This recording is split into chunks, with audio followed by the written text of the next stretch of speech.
আসসালামু আলাইকুম।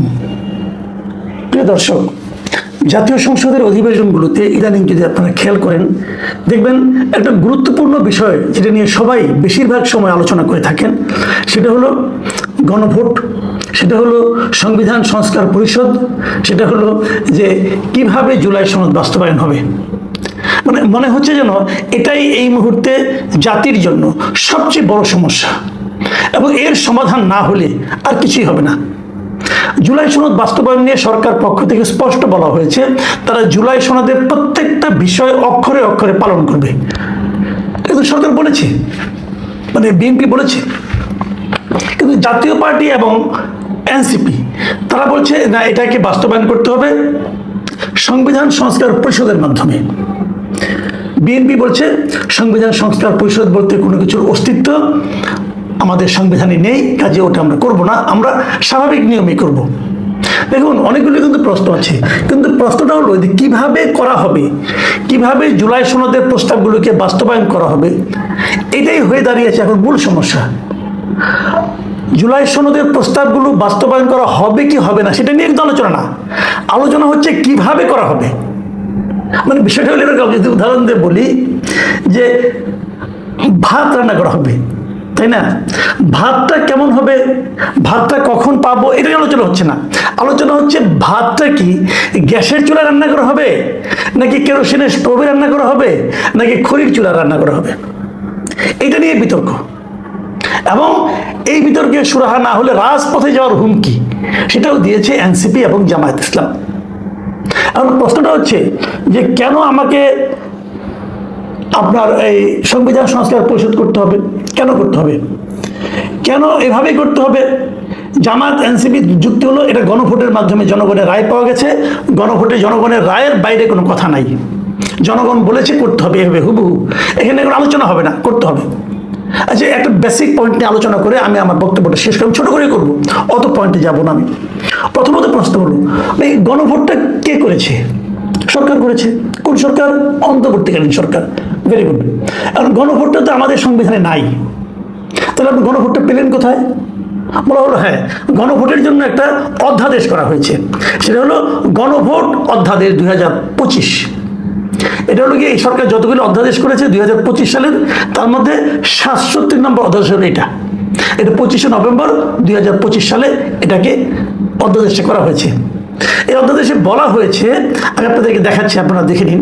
এই অধ্যাদেশে বলা হয়েছে যে যেহেতু, আমি পড়ে শোনাই একটু, যেহেতু 2024 সালের জুলাই আগস্টে সংগঠিত ছাত্র জনতার সফল গণ অভ্যুত্থানের মাধ্যমে প্রকাশিত জনগণের সার্বভৌম ক্ষমতা প্রয়োগের উদ্দেশ্যে জুলাই জাতীয় সনদ 2025-এ সংবিধান সংস্কার সম্পর্কিত কতিপয় প্রস্তাবের বিষয়ে জনগণের সম্মতি রহিয়াছে কিনা তাহা যাচাইয়ের জন্য গণভোটে উপস্থাপন করিবার লক্ষ্যে জুলাই জাতীয় সনদ ব্র্যাকেটে সংবিধান সংস্কার বাস্তবায়ন আদেশ 2025 প্রণয়ন ও জারি করা হয়েছে।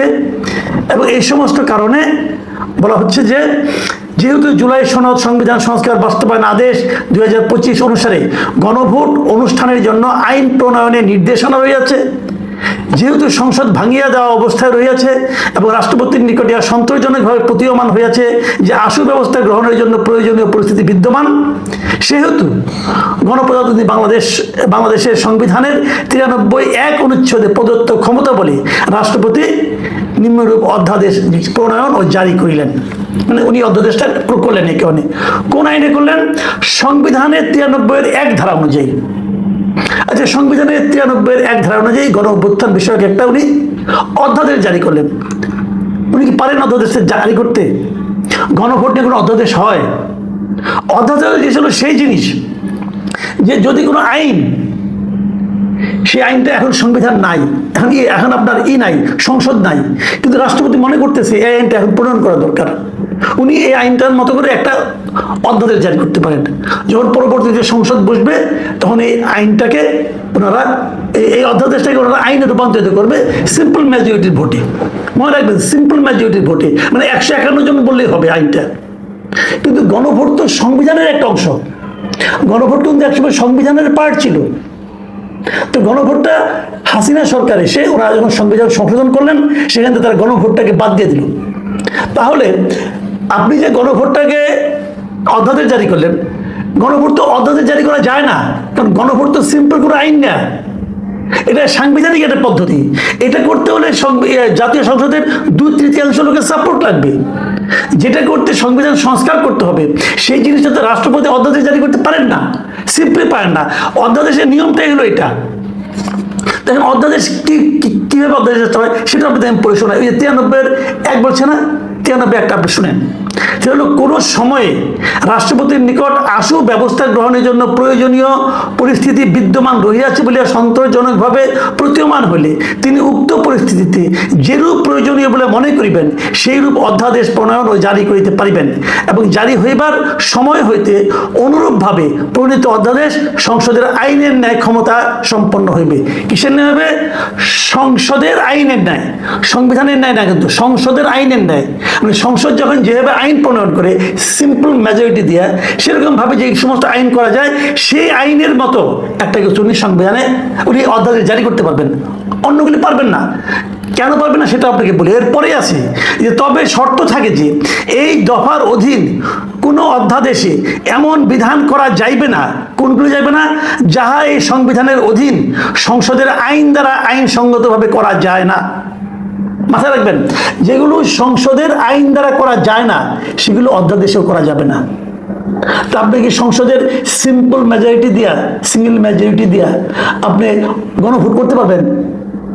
যারা আইন সম্পর্কে যারা মিনিমাম বুঝেন তারাও জানেন এটা আপনার আইন দ্বারা গণভোট কোনো আইন না, এটা এমন একটা পদ্ধতি যেটা সংবিধানের সংশোধনের দরকার হবে এটা করতে গেলে। কাজে গণভোট দিয়ে কোনো অধ্যাদেশ এটা রাষ্ট্রপতি জারি করতে পারে না।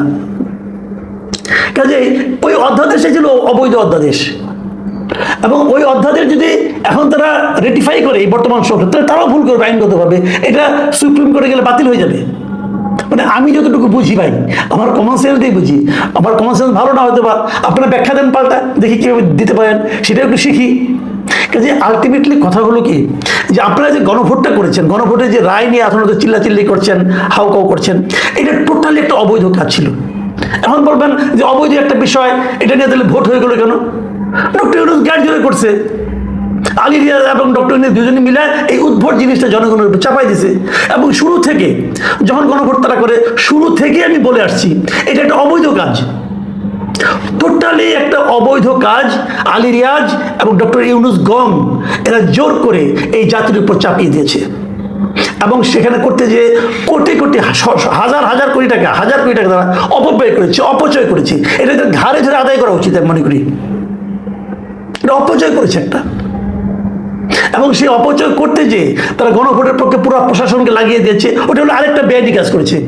এবং প্রত্যেকটা প্রশাসনের ব্যক্তি যার সঙ্গে জড়িত ছিল ওদের শাস্তি হওয়া উচিত। এটা কেউ বলতেছে না এখন, আমি তখনও বলেছি এদের শাস্তি হওয়া উচিত, এই সব বিচিদের শাস্তি হওয়া উচিত, মিনিমাম 1 বছরের জেল হওয়া উচিত।